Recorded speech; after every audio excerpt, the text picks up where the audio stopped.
I wonder why you're all here.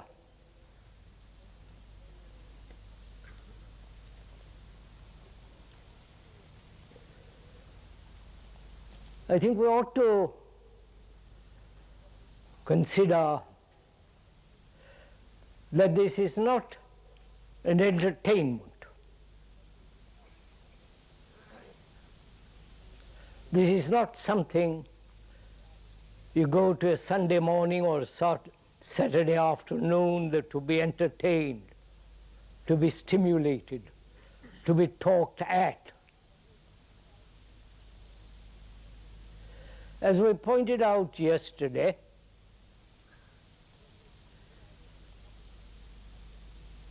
we have got a great many problems confronting us. Political, religious, economic, social, and also personal problems.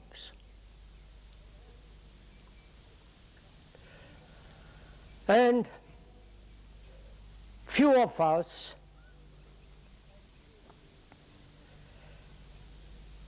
are free from any kind of authority, religious, psychological, social.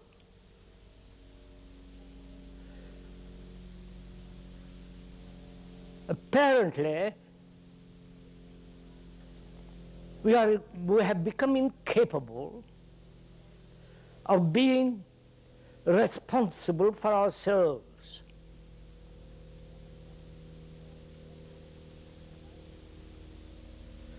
The psychologists, the scientists, the preachers, the priests, the religious organization tell us what to do. And happily, the Indian gurus are no longer in favor in this country. That wave has passed.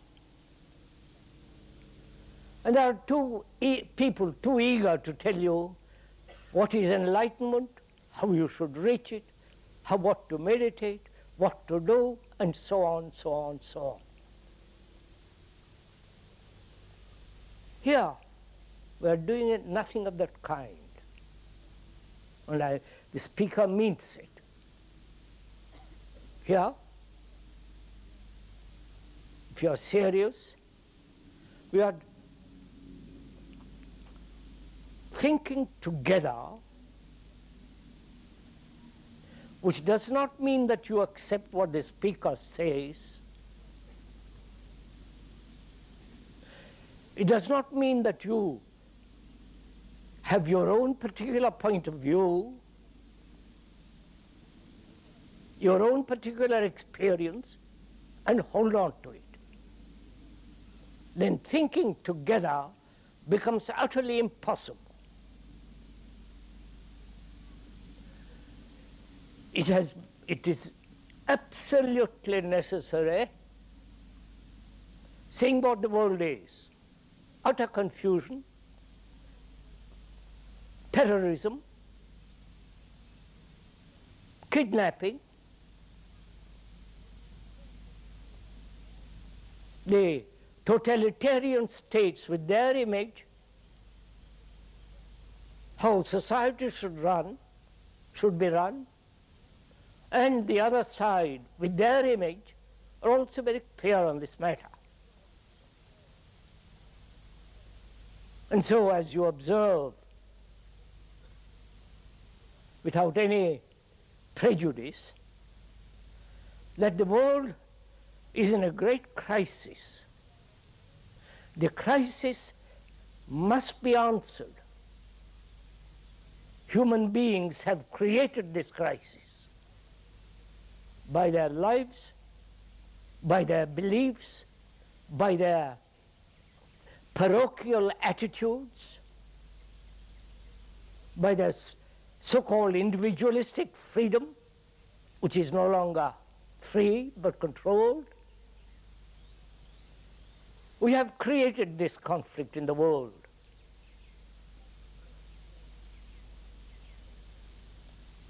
And I'm sure most of you, if you have observed, would recognize that fact. That society has come into being by human greed, human behavior, human illusions with their many, many images, with their national divisions, religious adherence,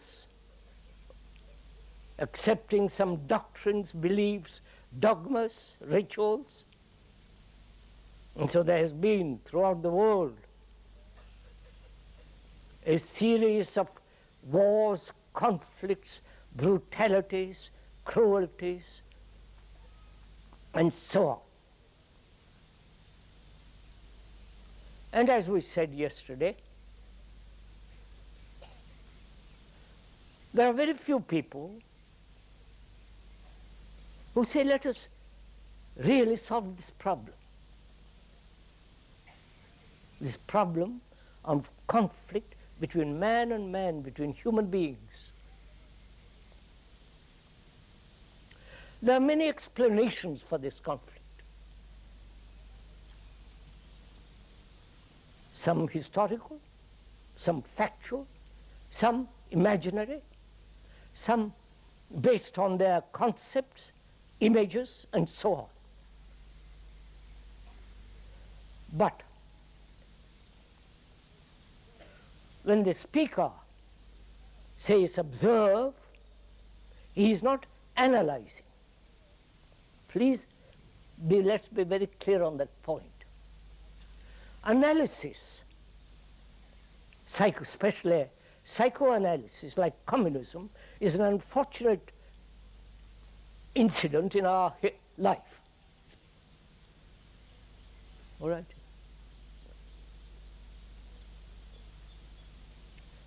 Please, if I may point out what the speaker says, don't get irritated with him, don't get angry with him, don't throw a bomb, don't shoot, but let us talk it over together. Because life is very complex and requires that we investigate it, that we look at it. You may not like what you see. You may disagree with it. You may say what you are saying is nonsense. Or contradict it angrily. But we are merely observing what is taking place first.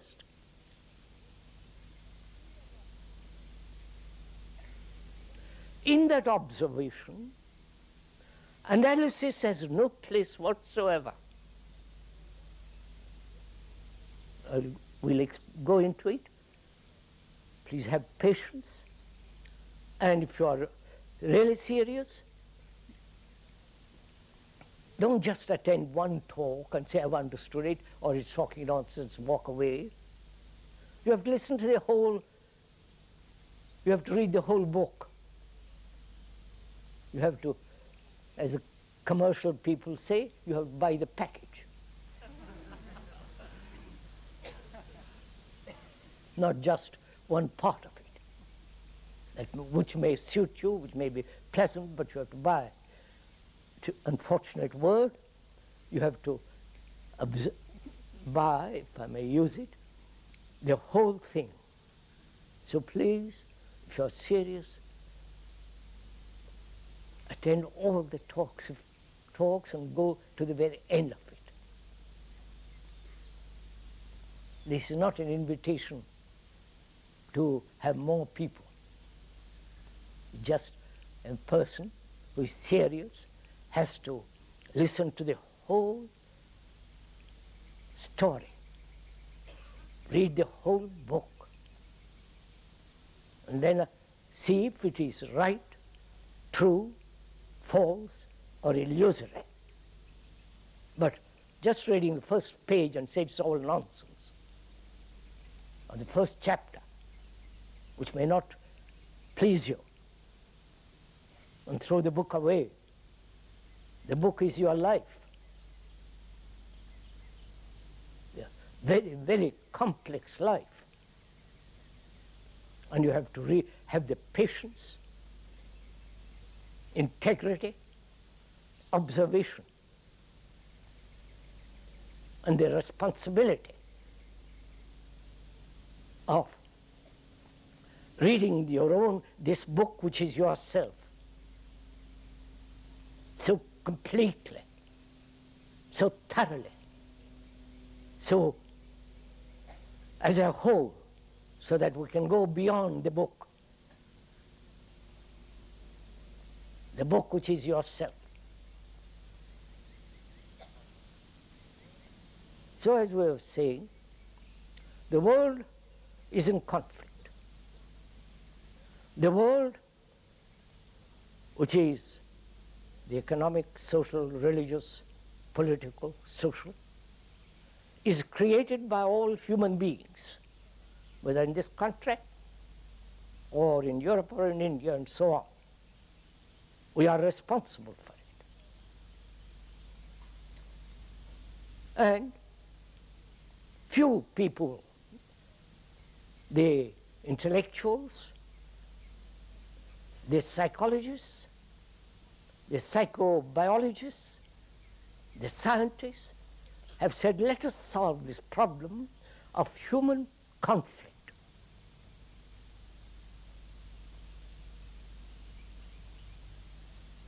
And we, who are not professionals, we're just ordinary human beings with all our anxieties, fears, pleasures, sorrows, the fear of death and so on. We have to resolve them. It becomes more and more necessary that we resolve them. Otherwise, human beings are going to destroy each other. This is again a fact which is actually going on. So, it behoves us that we think about the problem together. To think together implies that you and the speaker must be free of our particular narrow, provincial, parochial attitudes, beliefs, dogmas, experiences, so that we can meet each other.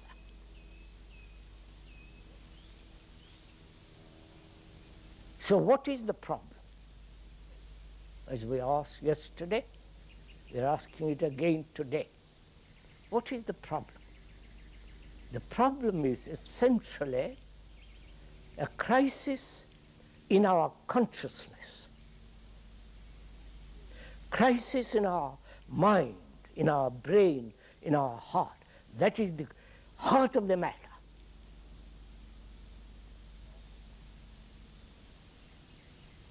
And as we said also yesterday, and I hope you don't mind the thing being repeated, that our brain, which is the center of all of our existence, our brain has evolved through time, through millions and millions of years. Through those years, it has created for itself every form of self-protective device. It has sought, if you go into it yourself, and not merely repeat what psychologists and the brain specialists talk about, it has always sought security. Otherwise it can't function, right? It must have security. So it begins to create images. It begins to create illusions in which it takes safety. So it has created a certain pattern of existence for itself, which is our life. And it has developed through time, and therefore there is always this question of acquiring knowledge, using that knowledge to be secure in life. You're following all this, I hope. Because after all, knowledge is the most important factor in our life. Knowledge with regard to some technological activities, knowledge about the psyche, about ourselves. That knowledge has been acquired through millennia, stored up in the brain. The brain with all its cells and so on. As we said yesterday, the speaker has not read any of these books. Thank God. He has observed the activities of human beings, the activities of his own brain,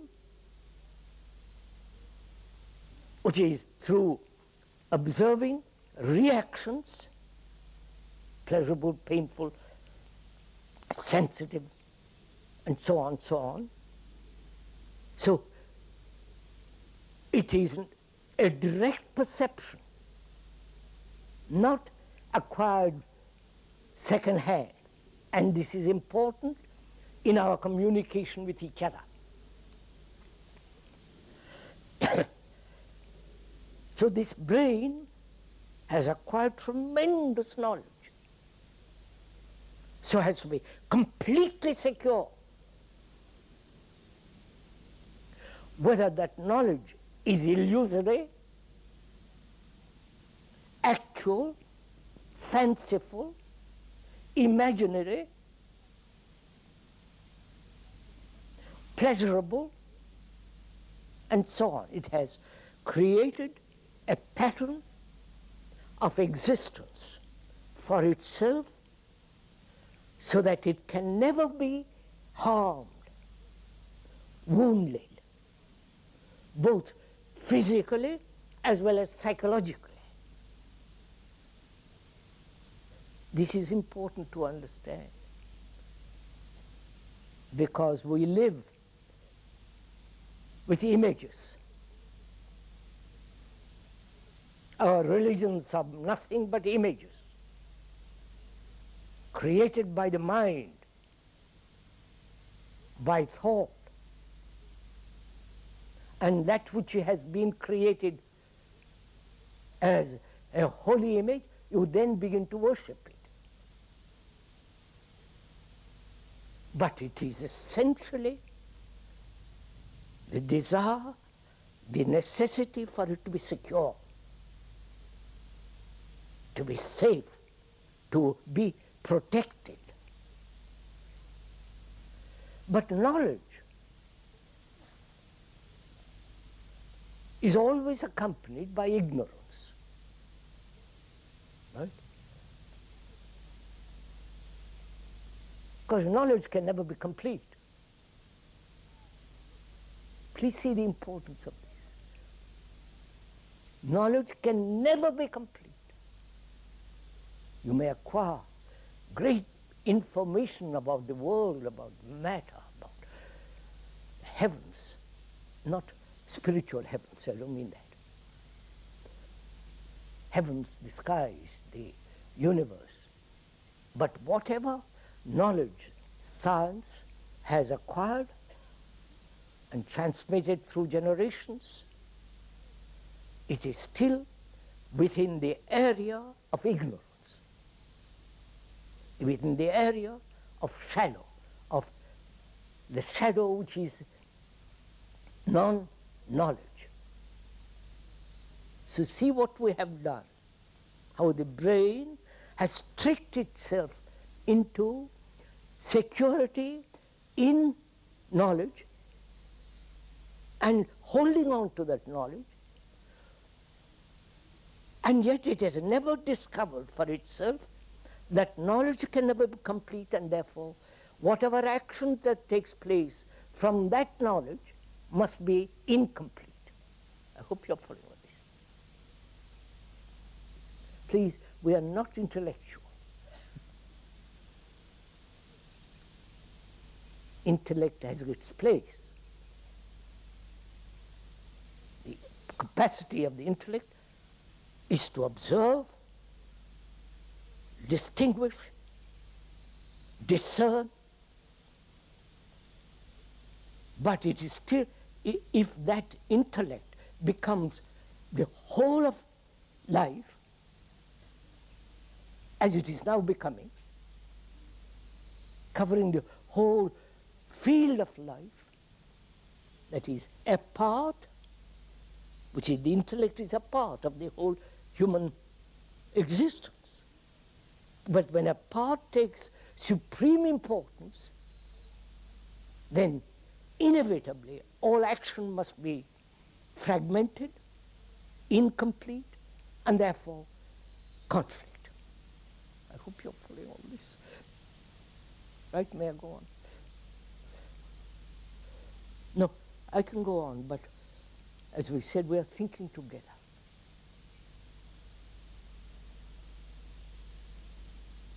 Because the speaker is not selling you anything, thank God.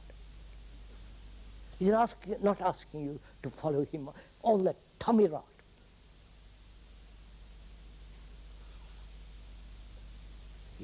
The speaker says, the world is in such a misery, confusion, turmoil. For God's sake, let's think together. And to think together implies we must be free to observe.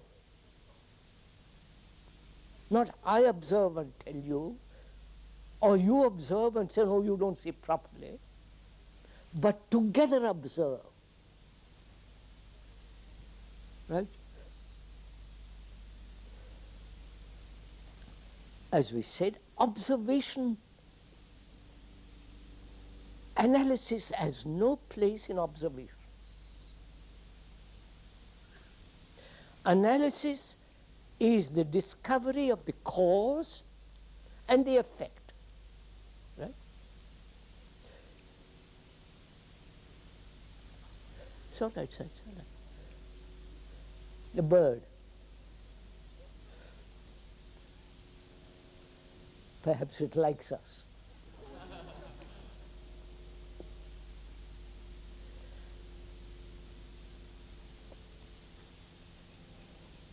Please understand this.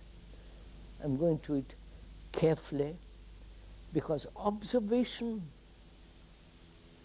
is entirely different from analysis. Observation is immediate. You see the tree. But if you begin to analyze, you never see the tree. Right? See, understand this. That is, to observe means seeing, being sensitive, aware, and without any movement of thought, just to observe. I wonder if, right? I'm going slowly without, when I said without thought, I'm going to go into it. Be patient. So observation is not analysis.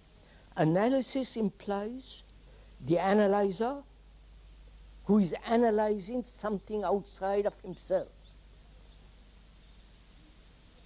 The analyzer thinks he understands, has superior knowledge, and he is analyzing something outside of himself. But if you observe very carefully, the analyzer is the analyzed. Right? You follow this?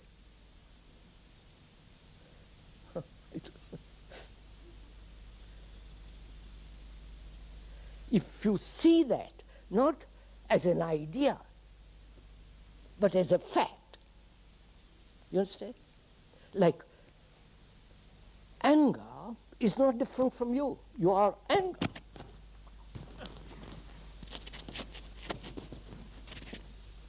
I'm sorry, sir.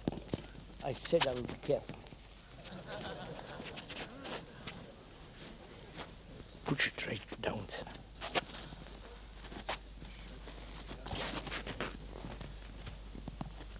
Right, I hold it. When you are angry, at the moment of anger, there is no division between the I and the anger. But later on, a few seconds later, you say, I have been angry. So you have separated yourself from that reaction which you have called anger. So in the same way, when you analyze yourself or being analyzed by another, the analyzer is part of the analysis, part of the thing which is analyzing, is not separate from the analyzed, right? Please understand, go into it in yourself as we are talking. This is thinking together. I am not, the speaker is not telling you what to think, which is generally what people do. The professors, the analysts, the preachers and all the rest of it. We are not doing that. What we are saying is, as long as there is a division between the analyzer and the analyzed, there must be conflict, right? But that is an illusion. It's not a fact. The fact is the observer is the observed psychologically, right? I observe the tree, but the tree is not me. I'm not the tree. But psychologically, inwardly, the reaction of anger, greed, jealousy is me.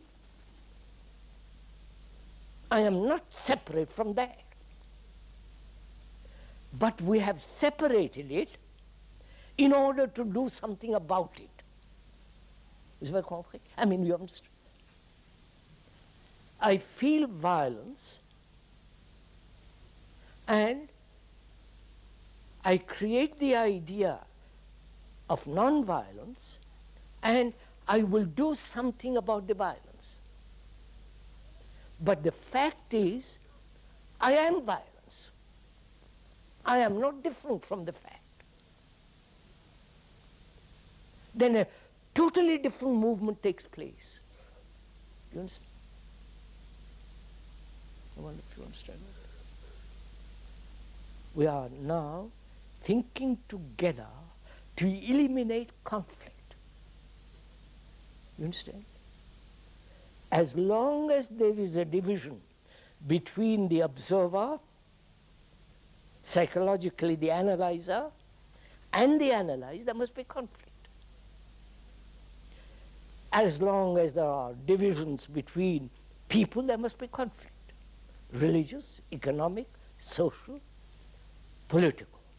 There must be conflict. As long as there is a Jew, as long as there is an Arab, there must be conflict.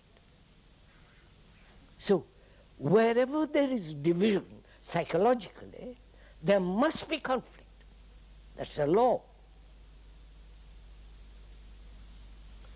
So, in thinking together, we see that wherever there is analysis, psychoanalysis, psychotherapy, all that, is in that process there is division.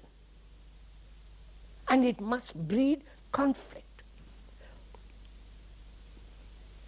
I forgot. I'll hold it back. And observing is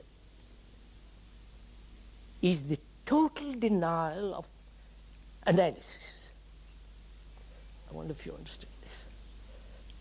Our whole conditioning is to analyze. Right?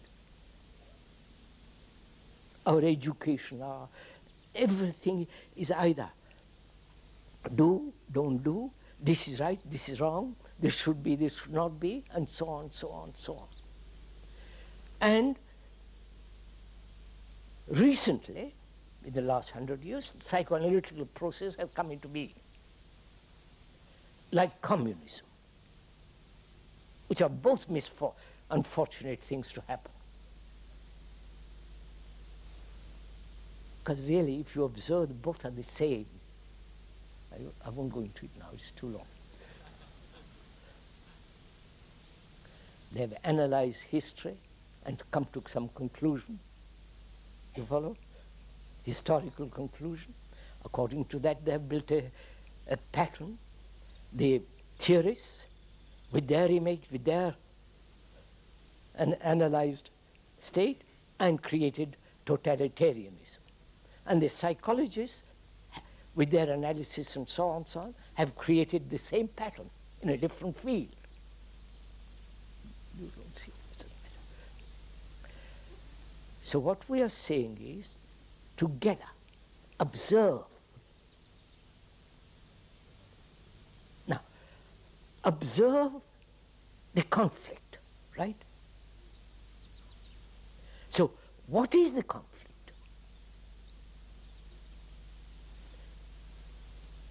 Now, how do you observe conflict? You understand my question?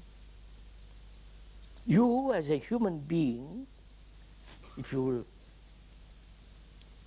permit me, speaker, to say so, you, as a human being, are in conflict. Whether you are aware of it, or you have neglected it, or you don't want to look at it, or you think God, somebody is going to save you, you are essentially in conflict.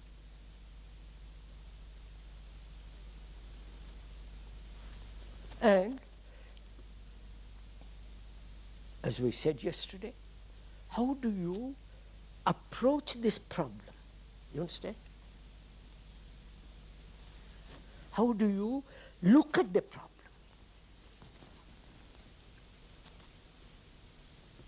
That is, how do you come to it? How do you look at it? How do you approach it? How do you observe it? Instead, we're talking over together. I'm not telling you how to observe it. I'm only asking you how you come to it, how you receive it, how you look at it.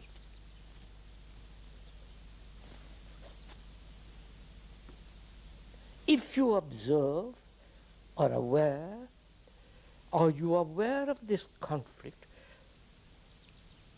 without any choice, a choiceless awareness, you understand what? Or becoming aware of this conflict, you say, I must resolve it. You understand? When you say I must resolve it, you have already separated yourself from the fact. I wonder if you see that. Are you following me, some of you? Come on, let's move. Please, together we are thinking.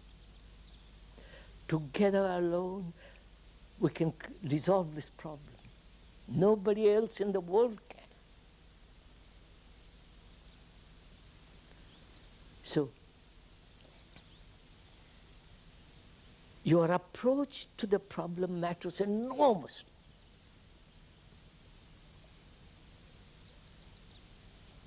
If you have a motive, that motive dictates the direction which the problem must take. You understand? Huh? So, your approach must be free from motive. Your approach must be free of the desire to resolve it. See the difficulty. If your approach is conditioned by your education, by your desire, by your pleasure, you can never solve it. So the mind must observe this problem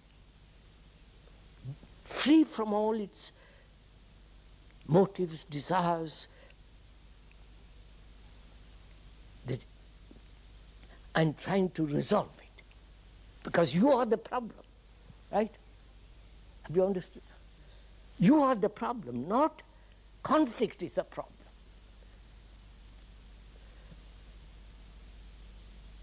Right? Can we go from there? Please, conflict is you. I'm not telling you this. You, in your observation, you have discovered it. In your thinking together, we have discovered the fact conflict is not outside, it is inside, and that conflict is you.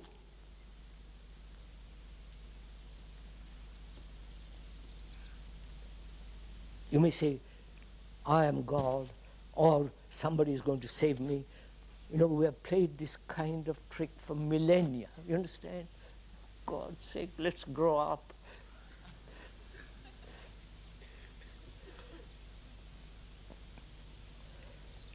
So the problem now is our consciousness. You understand now? Our consciousness, which means the way you think, the way you live, the way you believe, the way you react, your behavior, your thing, all that is your consciousness, which is your life. That consciousness is you. Please, this is really important to understand. Give your attention for a few minutes. That whole of that consciousness is essentially you. The content of that consciousness makes consciousness. You understand?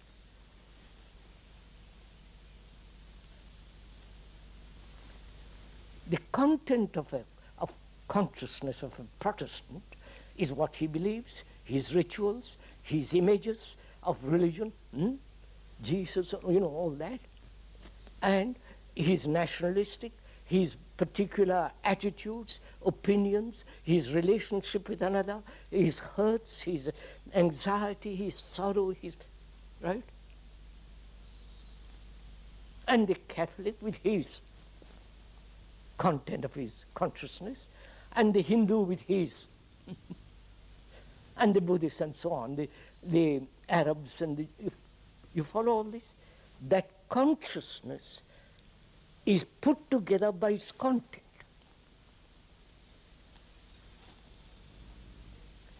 And as long as that content remains, the conflict must go on. Have you got this point?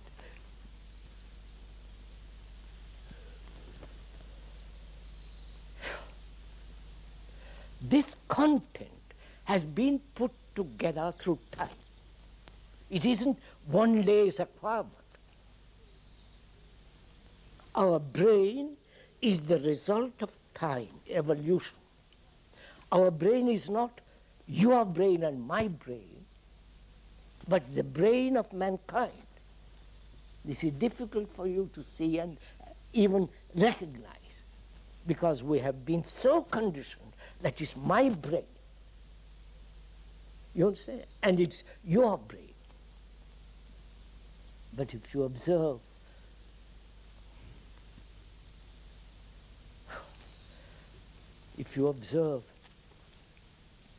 human beings right throughout the world go through enormous turmoil,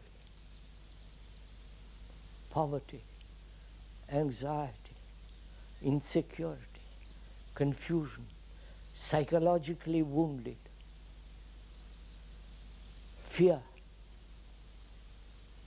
of being hurt physically, fear of psychological hurts, fear of death, and the inquiry what is there beyond, and the innumerable images man has created in the name of God, and worshipping those images right through the world. That is the content of our consciousness, right? And as long as that content, which is always divisive, which is always fragmented, our action must be fragmented, right? We are thinking together, I am not telling you.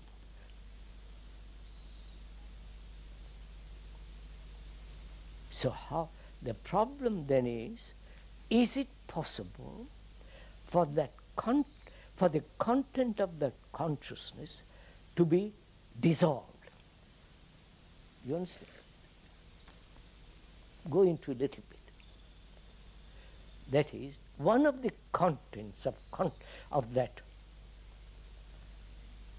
consciousness is the psychological wounds that we have received from childhood. You know them, don't you? You're all familiar with them.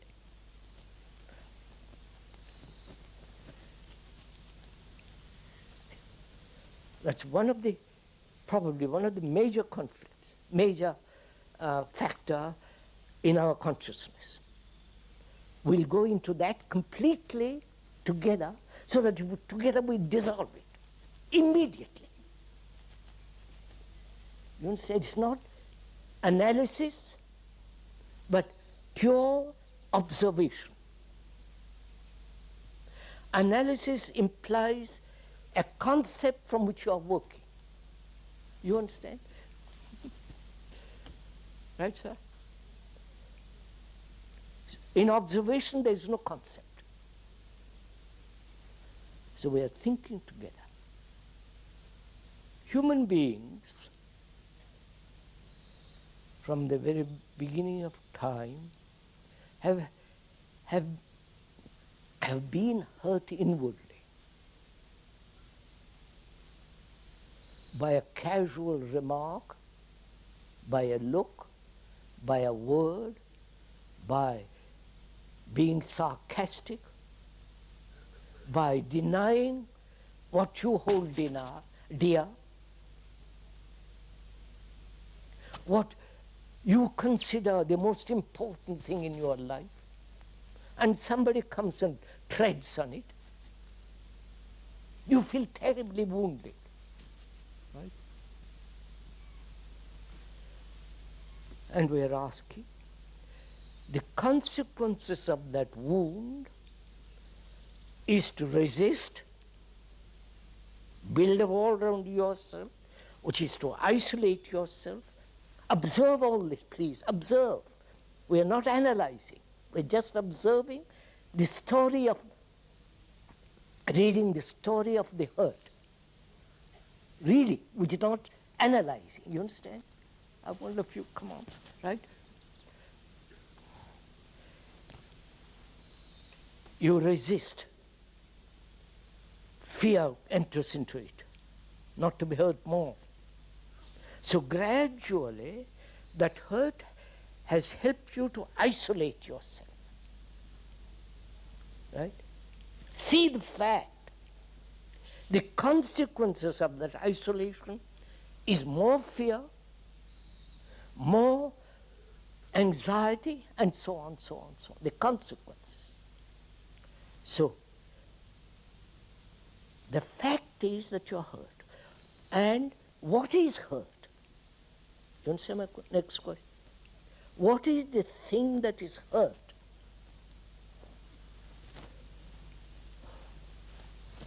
Are you all interested in all this? Yes.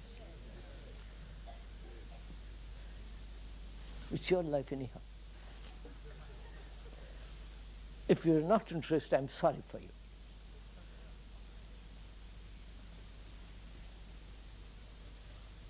What is the thing that is hurt? Is it your psyche? Is it your observing? We are not analyzing, observing psyche, or basically the image that you have built about yourself. You understand my question? The image one has built about oneself. I might build an image about myself, saying I'm a great man, I have audience, blah, blah, blah. I travel all over the world, how important it is, and so on. I have reached some state. You follow? I built an image about myself, as you have built an image about yourself. I haven't got it, but doesn't matter. Because from childhood, I never have wanted an image. It's too stupid.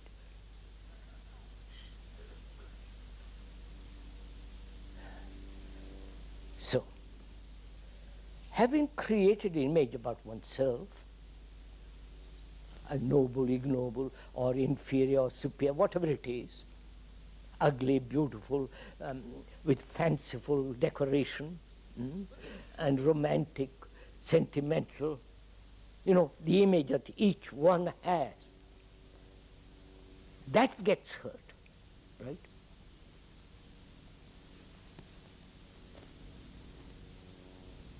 So we are talking over together, please. Can one be free of the image? And who is the creator of the image? You're following all this? You see, you are not thinking together. I am asking the questions. Doesn't matter. We are thinking together, I hope. Who is the creator of this image?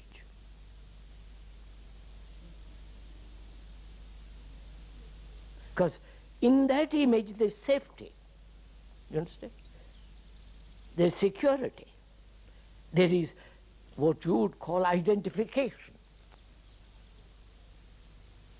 National identification, religious identification, economic identification, Democrat, Republic. You follow? You have, this image has been created from childhood, right? Through education, so on. Who is the creator of all this?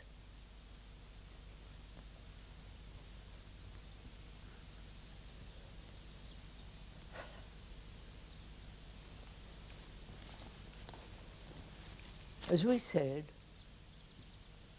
knowledge is the factor of this image, right? I wonder if you meet it. Our experience at all levels of life, as a carpenter, as a scientist, as a housewife, home builder, as it's called now, and so on, so on, so on, we all have created images for ourselves. And when that image is questioned, doubted, somebody puts pin into it, you get hurt. As long as you have an image about yourself, you're going to get hurt.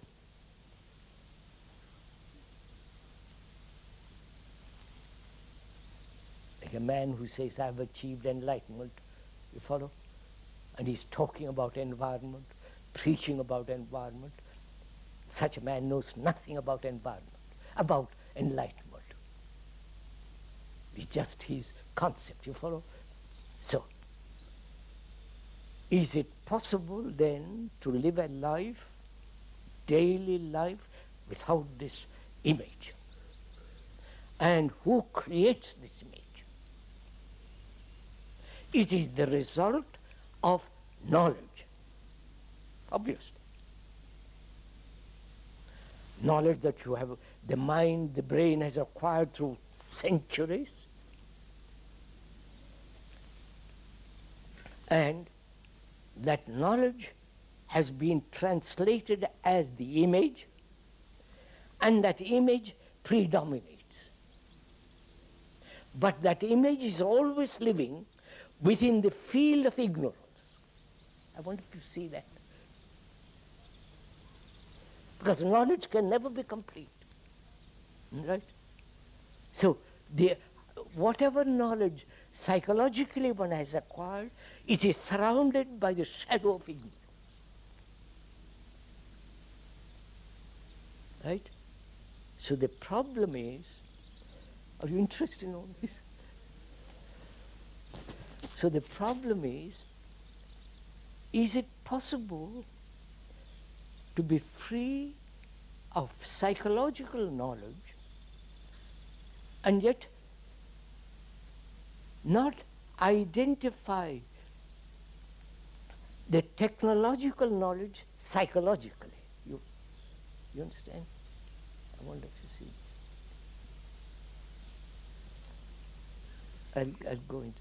We're talking together as two friends, inquiring into the problem of conflict and seeing the necessity, the absolute urgency of ending conflict.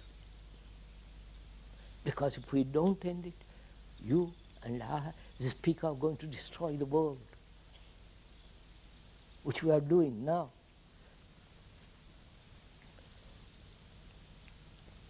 So the question is, experience, knowledge, memory, see the sequence of it. First, experience. Then, out of that experience, acquiring knowledge, given by others or by oneself, and that is stored up in the brain as memory. Right? That memory, that knowledge, that experience creates this image. But that knowledge has never acknowledged the fact that it is incomplete. You understand? It must live in the shadow of ignorance. However much it may advance or ascend, right? It must be in the field of ignorance, and therefore must be in conflict, right? So is it possible for that enormous knowledge that one has acquired, knowledge technologically, the tremendous knowledge which we have acquired technologically, as a carpenter, as a plumber, as a bureaucrat, as a politician, so on, that knowledge not be identified by the psyche, and so the psychological knowledge is maintained. You follow what I mean? No, you're not following it. Right. I'll explain. Technological knowledge is necessary, absolutely, because otherwise we can't do anything. Why should we have psychological knowledge? You understand my question? We have. That the knowledge has become the image. And that image is going to be hurt. And from that hurt, the consequences of that hurt is isolation, more conflict, more fear, more misery, more destructive activity. So we are asking, why should there be any psychological knowledge at all? You understand, sir? Why? Let's talk about it. Let's look at it.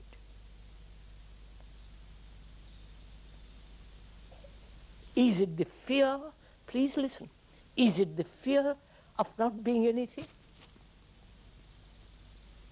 You follow? All our education says be something. Right? Or become something. Successful, noble, brave, put away cowardice, become holy, meditate. You follow? So, all knowledge is purely technological, right? Why should we have the other? I don't know if you're thinking together, observing, which means what? To have no psychological knowledge. You understand, sir? What it means?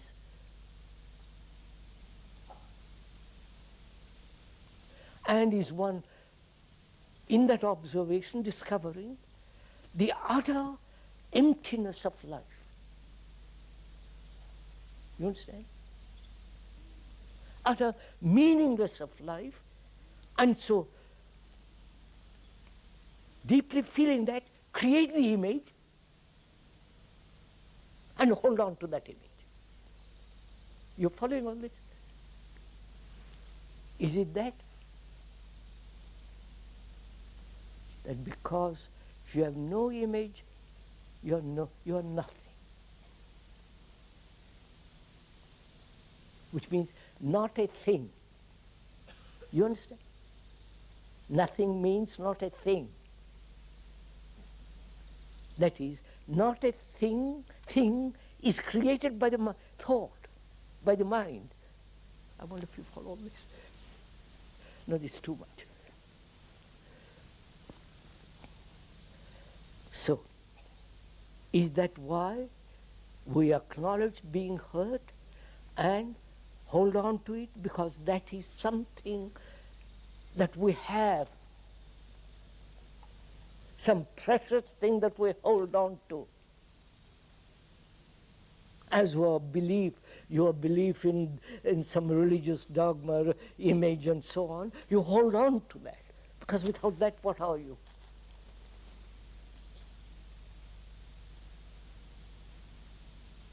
So, can we, in thinking over together, see the simple fact that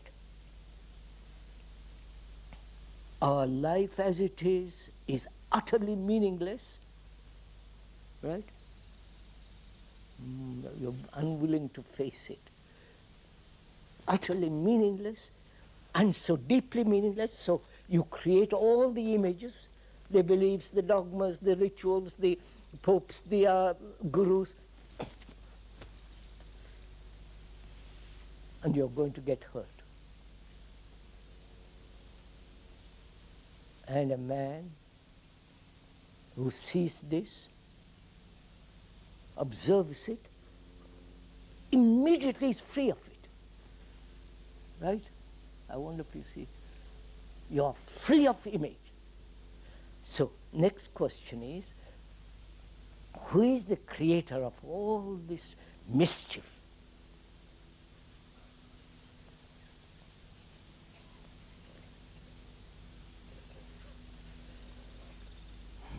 What time is it, sir? Huh? An hour passes very quickly. You want me, shall I go on with it? Yes. So we are asking, who is the creator of all this mischief?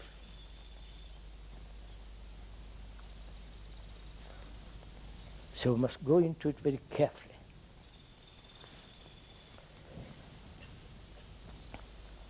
Man has given, human beings have given. When I say man, please, I'm including the woman. Don't let's get agitated about that. Gosh, words have become so loaded that we can never talk freely about anything.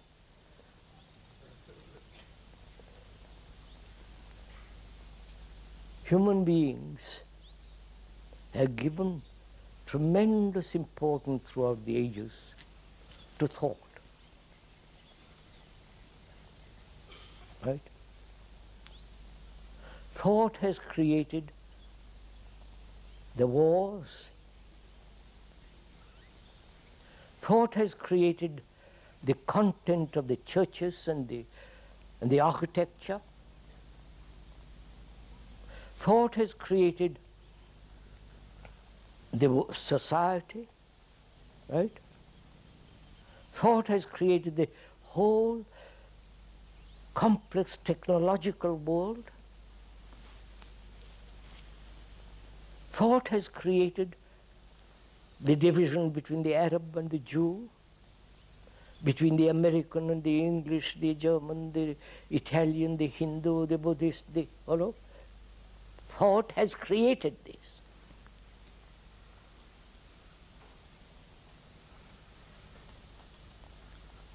And we have lived with it, this division, which we have accepted as normal, natural, healthy. And thought is the maker of all this division. And therefore, where there is division, there must be conflict. Our intention, our meeting together these few mornings is to eliminate conflict. Please see, only when you are free of conflict can there be love. Not all this nonsense called about love. It's only the mind and the heart that's really free from all conflict. Then it's only possible to know what compassion, what love is.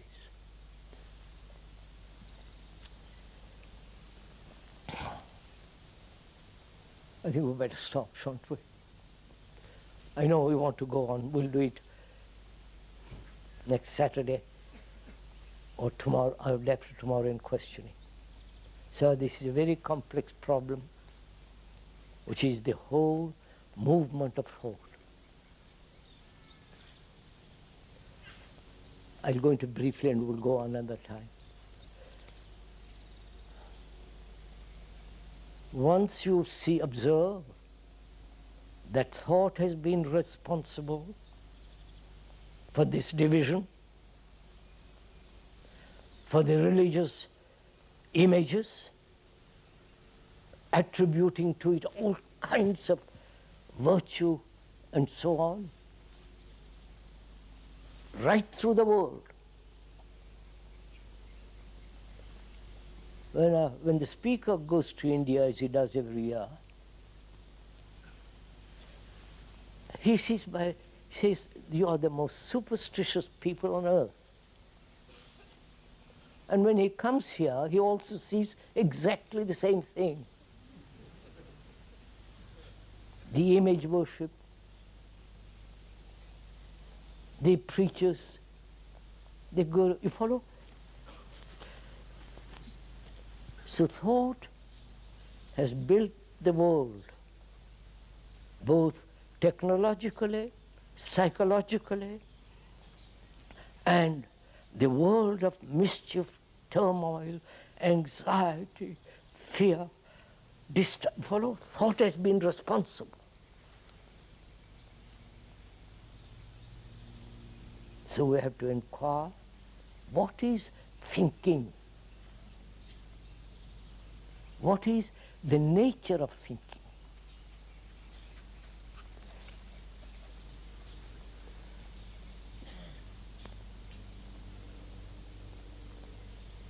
Because we live by thinking. Everything you do is the result of thinking. Your relationship with another, intimate or not, is in the movement of thinking.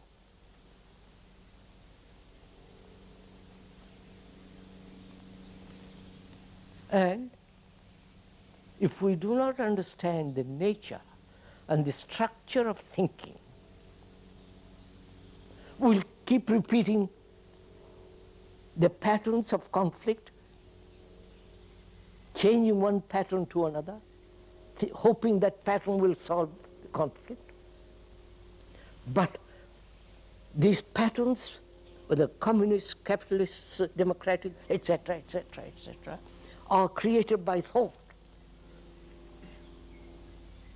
So thinking becomes extraordinarily important. And to find out what is this thinking that is making this enormous misery in the world. You understand, sirs?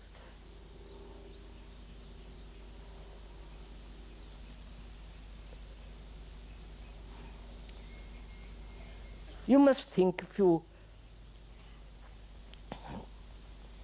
if you do anything, if you are going home or catching the bus or driving a car, there must be thinking. Either it's automatic, purposeful, clear. Otherwise you can't do anything. And thinking is the central factor of our being. That's a fact. Round that we build all kinds of pleasure, pain, fear, love, jealousy. That is the core. That's the heart of our existence.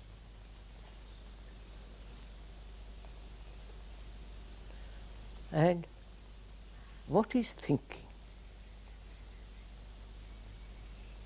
And what is memory? If you have no memory, there's no thinking. You understand? A man in a state of amnesia. So, memory is the core of it, right?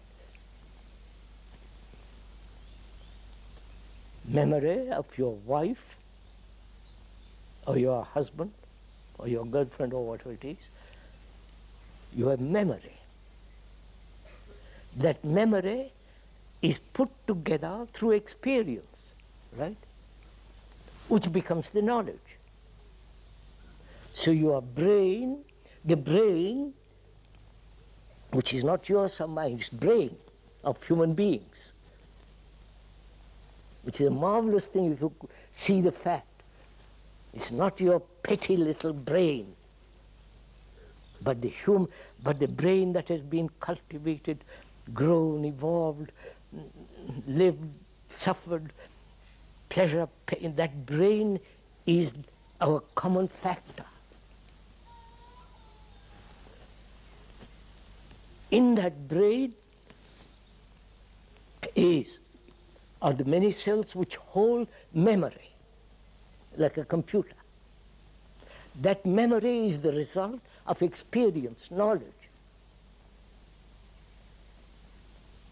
So, in the world of in the technological world, that memory is absolutely necessary. Otherwise you can't write a letter. Otherwise you can't speak English to each other. You may if you know French or Latin, so on, that's a different matter. So memory at a certain level is absolutely necessary. And thinking, which has made this world into what it is, immoral, ugly, brutal, cruel, destructive. What place has thought? You understand? If it is not, if it is only important in the technological world, then what place has thought? You understand what I'm saying? I wonder if you could. Has it any place at all? You know, thinking together, don't agree or disagree.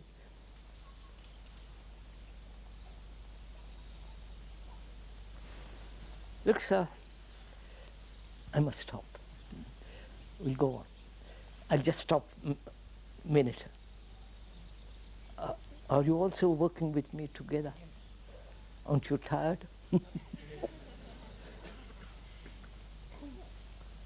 No, you're not tired because you're not talking. You're not putting tremendous vitality into it. Right? You're not putting all your energy, your heart, your mind into it. That's why you're not tired. Because to you, conflict is natural. You have accepted it. You don't want to break it, resolve it.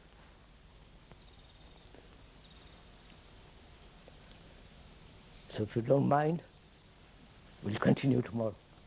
Not tomorrow, whenever it is.